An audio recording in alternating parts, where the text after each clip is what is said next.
Hello, friends, and welcome back to Malicious Compliance Stories. Let's dive into the story of a Karen who thought she was royalty, only to discover that not everyone was willing to bow down to her demands. But before we dive in, make sure to hit that subscribe button, smash the like if you enjoy the content, and ring that notification bell so you never miss a juicy story. A Karen born with a golden spoon up her butt. So here it is, a little story about a Karen who thinks she's royalty. Enjoy. Our story begins about a week and a half ago. I'm working the PM shift as usual. Things are going great. A cute girl complimented my name and we hit it off. It was a good day. Shortly after meeting that lovely person, this couple comes in. I'd put them in their 50s. I greet them and get their check-in moving.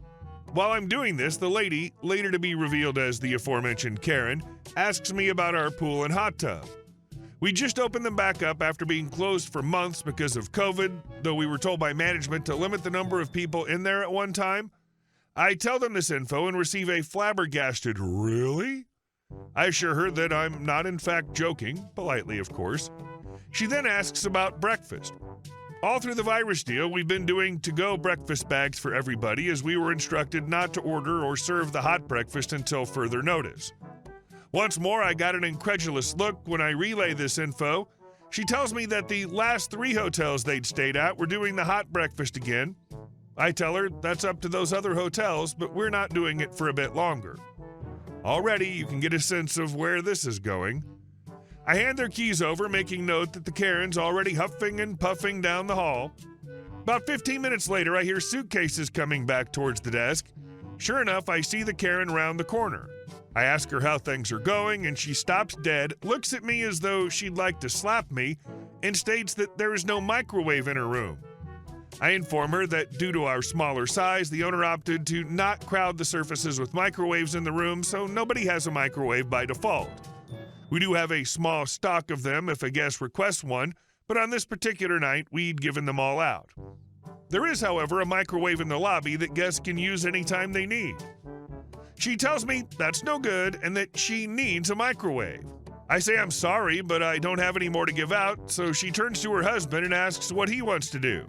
He suggests that they eat down in the lobby so they can heat their microwave dinners without making several trips to and from the room.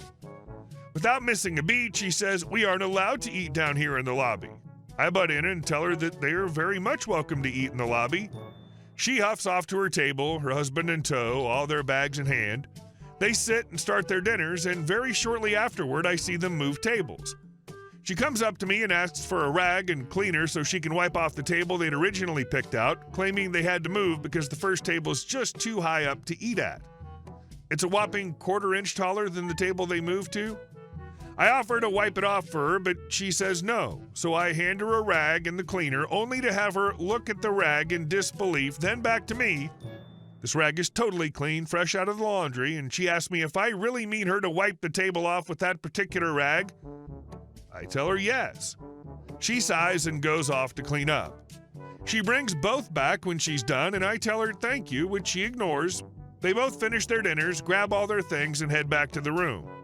About half an hour passes, and once again I hear their bags rolling towards the front. When she's in view, I can see she's just livid. So I greet her and ask what's the matter. She states that there's a dog in one of the rooms near theirs. Brief aside, we were sold out this evening, and a family who'd already been here a couple of days had a family member join them who happened to bring their very small dog. These guests let me know. I informed them they could stay in their current rooms because I had nowhere else to put them. Back to the Karen. I tell her this reasoning, and she looks as though I just spat in her face. She tells me I should charge them a fee. I tell her we do not charge for pets. She tells me I need to kick them out. Now it's my turn to give her a scathing look. I tell her that I will not kick them out, and that's a ridiculous request. She goes off on a tangent about how they're top tier on our rewards program, asking me if I'm aware of how many hotels that means they've stayed at, how much money they've given our brand, and how they've never received treatment this horrible. Now her husband pipes up for a second, seemingly trying to match his wife's level of douchebaggery. He raises his voice ever so slightly, saying he heard the dog yip and that I need to move them rooms so he can get some sleep. I tell them I have one room on manager hold, so I can just swap them to that one, which is one floor below their current room. He says okay, and I make the change. While I'm working, the Karen asks if there's a manager around. I tell her no, and that I'm the only one here. She finds my supervisor and GM's cards on the counter and asks when they would be in again. This being a Saturday, and I tell her that one of them would be in on Monday. She pockets the card, whispers something to her husband in a language I don't know, but I still say, "Excuse me, ma'am, I didn't catch that." She tells me, "Never mind, it's nothing." I hand the new keys to her husband, who's back to his docile self, and he thanks me. He heads off towards the elevator, and she goes to follow. A couple steps away, she stops and turns to me. She tells me, "Somebody is really screwed up here." I tell her, "I don't think that's true," all with my customer service smile on my face. She comes back with, "Yeah, well, I'm taking you to court for this." I say, "Have fun with that, ma'am."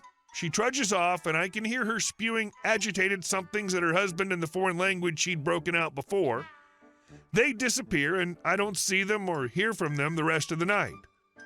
At this point, though, I had made up my mind that if I saw them again, I was kicking them out. Thankfully for me, it ended there. I leave a warning note for the morning person just in case. The next day, I come in for my shift to find that my supervisor had actually come in to work the morning. As I settle in, I ask if she had any difficult guests at checkout. The look she gave me told me she'd interacted with the same Karen. She proceeded to tell me about how she complained about the to-go bags, which my supervisor apologized for. The Karen then asked for coffee, which we've been having to serve, as the whole reason behind the to-go bags is not having people serve themselves, which annoyed the Karen further. She went to get the Karen her coffee. When she came back, the Karen complained she put too much coffee in the cup. My supervisor offered to empty some of it in the sink in the back, but the Karen insisted on pouring some of it out in the trash can. They came up to check out and just bit into my supervisor about how awful they were treated, how terrible the stay was, etc. Apparently a couple other guests had gotten annoyed with smaller things before all this, but after the whole lobby experienced the show that was Giga Karen, they all came to the desk and apologized. Of course, we haven't heard anything from them. Something tells me she's all talk, and she probably is able to bully employees at other hotels into giving her whatever she wants. I feel slightly bad for her husband, having to walk around with that for what I would guess is every day. I only feel slightly bad because he was obviously just putting up with it. I hope he escapes one day. Did I read this correctly? She walked around pulling her suitcase with her like some type of security blanket? And our next story. Neighbors' tree roots lifting my backyard. A little over 5 years ago, we bought our home here in Southern California. We'd initially put in an offer, but missed out by a day, so we continued our search. About 3 weeks later, our agent called and asked if we were still interested in the property, as the prior deal had fallen through. Naturally, we jumped at the opportunity to get our offer back in. The home inspection had already been completed by the previous potential buyer, and they were kind enough to provide us with the report. There was nothing out of the ordinary, but we did request that the pool drains be replaced to comply with current laws. The roof would also need replacing soon, which we were aware of and had budgeted for.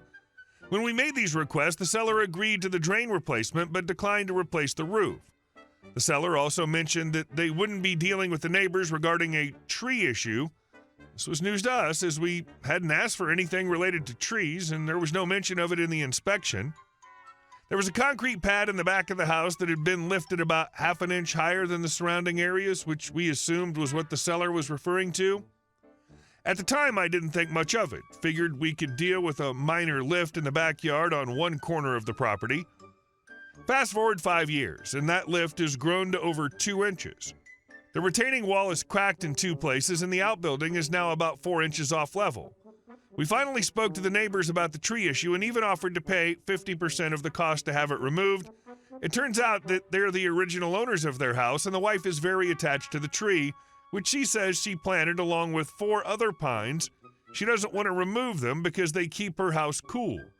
She also mentioned that another neighbor recently sued them over a similar issue. Their pines had lifted the driveway about 4 inches and won. When I spoke to the husband about the damage to my property, he seemed more open to getting the tree removed, likely because he doesn't want to deal with lawyers or involve his homeowner's insurance again. However, the wife was adamant about not removing the tree. When I asked for their home insurance information, they refused. Now I understand why the previous owner of our house didn't want to deal with this issue. I called my insurance company to see if this was something covered under my policy. They told me that if the pad had lifted overnight, there might be something they could do, but since it's been a gradual process, they questioned why I was concerned all of a sudden. They also warned that if I filed a claim, my rates would likely go up. They made me feel like I was the bad guy for wanting to fix my yard. When I asked if they could contact the neighbor's insurance to see what could be done, they told me no, and that if I liked my current rates, I should consider hiring a lawyer instead. I don't want to be that guy, but this situation is tearing up my backyard. I've got a pool back there, and I worry that one day those roots will find their way to it and start seeking out that water for themselves. I've reached out to the lawyer who represented our other neighbor and have left several messages over the past 2 weeks. The base of the tree is about a foot from the property line, and it's huge. I'm 6 feet tall, and I couldn't wrap my arms around it. Update. Here in California, if a neighbor has a tree that's causing damage to your property, they're responsible for the damages. Yes, I paid the lawyer about $4,000, but the repairs to the driveway, retaining wall, etc. totaled $35,000. The neighbor ended up covering the cost for the repairs. Is that tree really so important to her that she's willing to pay that kind of money for the damage it caused to her neighbors? And our last story. What do you mean we can't use your fields for a fireworks display? Since the 3rd, I've been chasing people off my stable's property because of some A-hat who made a Facebook event inviting the public to my paddocks for a fireworks display. No one asked my boss, the owner of the property, or me. Just had people roll up demanding I move the horses from their fields. Why is there crap everywhere? That's disgusting. Clean it up. I thought they must have the wrong address. Nope. The guy setting it up flew a drone around and decided our fields were ideal. They even had a map of our property with labels for where cars would be parking, people sitting, and what porta potties to order. Like, F you. I've never been screamed at as much as I was yesterday. You're anti-American. We had people busting down fences, setting off sparkles at horses and chain locks being cut. We still have officers camping on our property to arrest anyone who enters. The best was a man screaming at my boss, "I'm allowed to be here. The owner said so." I'm the boss. No, you're not. You're a woman. Or when the guy who organized this refused to cancel the event or back down. It's my right to hold a display for America. Hey guys, thank you all for watching the video. I'll see you in the next one.